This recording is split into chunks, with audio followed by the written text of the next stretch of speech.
tell you what the hell that's about. Go ask your child. They'll tell you. So what is this here? What you got a... Oh, this is an old generator that I hauled over here by myself. I'm trying to get it wired up into the power panel, but of course I need Adam, the engineer guy, but he's not coming over. He says he's busy. You're not going to understand that, but I'm not really getting a lot of assistance. This will be the Museum of the Plague. Obviously I've got a lot of work to do, but... What are you going to put here? Well, basically I have boxes of frames that I'm going to, behind you there, that I'm going to hang up with articles of tracing back from the beginnings of the Kodo Plague all the way through to what occurred. I think people will be shocked by what I've discovered. The NSA, the CIA, and the CDC were involved with the manufacturing and the engineering of the plague. And we're going to see this in the displays in the museum? I mean, do you have these documents? I don't have them now, but I will. I will. Why do you think you're here by yourself?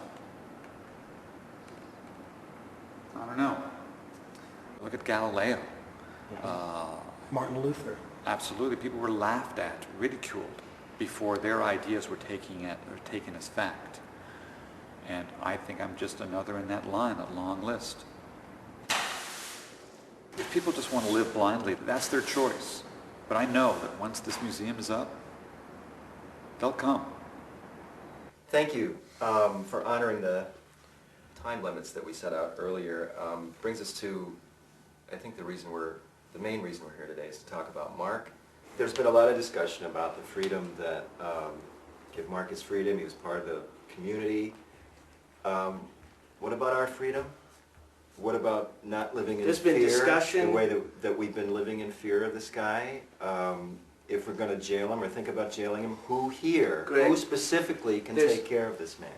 Who is going to give up their time to watch this guy? So Whatever you guys can... I volunteer to take the guy on my boat. Just give him 3 months. He can live in the marina. He can go out fishing with me. And you can guarantee that you can keep him there? I can't. You know him? I cannot Have you ever talked to him? Have you ever just talked to him at all, face to face? Not Yeah, I have. I know. I used to know him.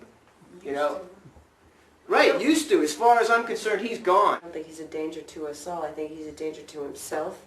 Indirectly, he might be a danger to us all, but he's not out maliciously trying to slaughter people or kill people How do we or know injure that? people. Has How he do you done know it that? before? How do you know any different? I mean, Jess, honey, okay, there's 186 people living here. We gotta act. We can't react. I understand what you're saying. I'm the one who's we trying had to act. You all are sitting here trying to react. Mark is responsible for burning my house down.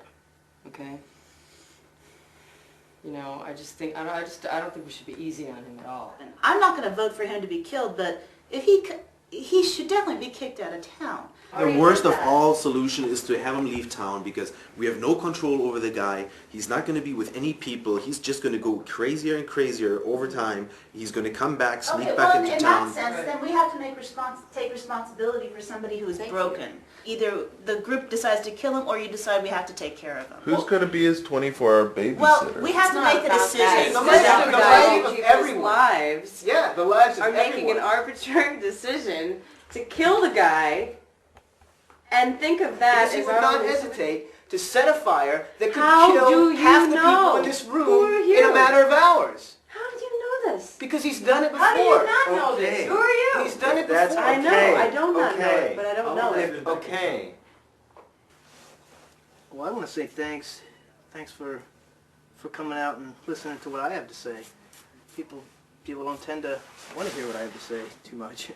Well, one thing, I want to live in a certain place, and I want a certain house, and say I pick a house on a hill and it needs water. I'd like that system to be created. I mean, it's easy. That stuff's there. I want electricity and running water. I want security myself too. So sometimes but I want fresh baked goods. You know, I want an apple pie. You know, I think I make do with what I have as much as I can, and I don't feel like I ask for too much. And You feel proud? I mean, do you feel proud of what you do? Do you feel? yeah, of course I feel proud of what I do. And I help people. You know, there's people in need of things, and I take care of them with no questions asked. I've asked everybody for different things, and I know, you know, I've taken food and even companionship sometime, and I don't make any judgments about that. I hope other people don't.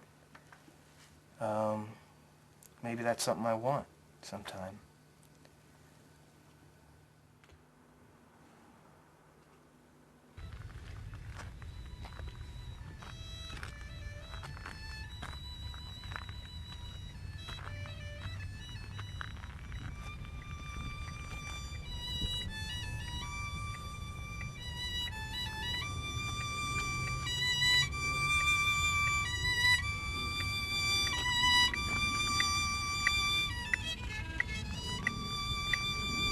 Now, I've told you many times what my idea is. You know, I believe God is anything that is incomprehensible.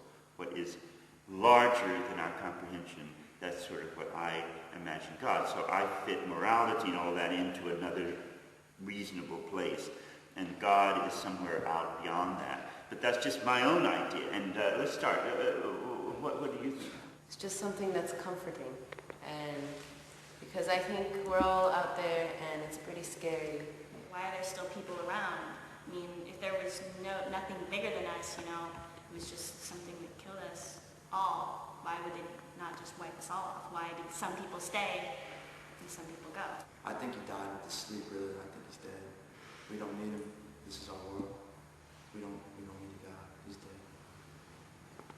My original parents, the biological ones that gave birth to me, I really don't remember. You know, I was so young when everyone started dying, and these two people, it was a bunch of people, but these two especially kind of took me in.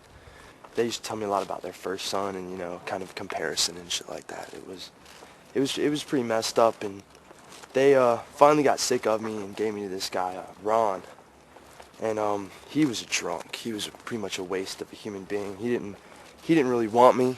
He just took me because he didn't want to seem like an asshole. You know, after that, I pretty much kind of found a home, a real home with, you know, the other kids. We could really get together and, you know, figure shit out on our own, because everyone else was too busy dealing with the horror and the pain of what had happened. You know, they couldn't really take care of us, so we started taking care of ourselves.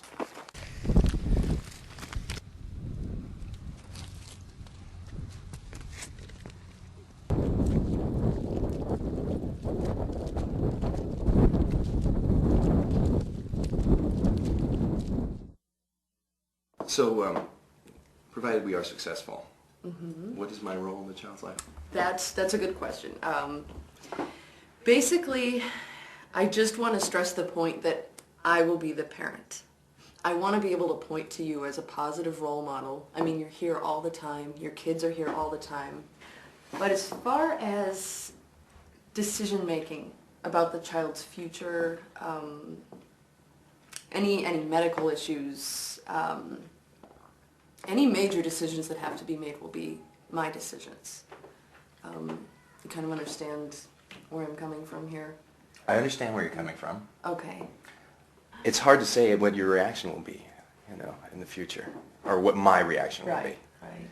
I mean, if you wanted to move, I don't know where you'd move to at this point, but if it is a medical condition, I mean, and I have strong views about it, I don't know what my reaction would be. I really have to think about that. Okay. That's something I didn't think about prior. Okay. Can I interject here? Absolutely. We want to make this inclusive, not exclusive. So in that sense, we want as many parents, am I right,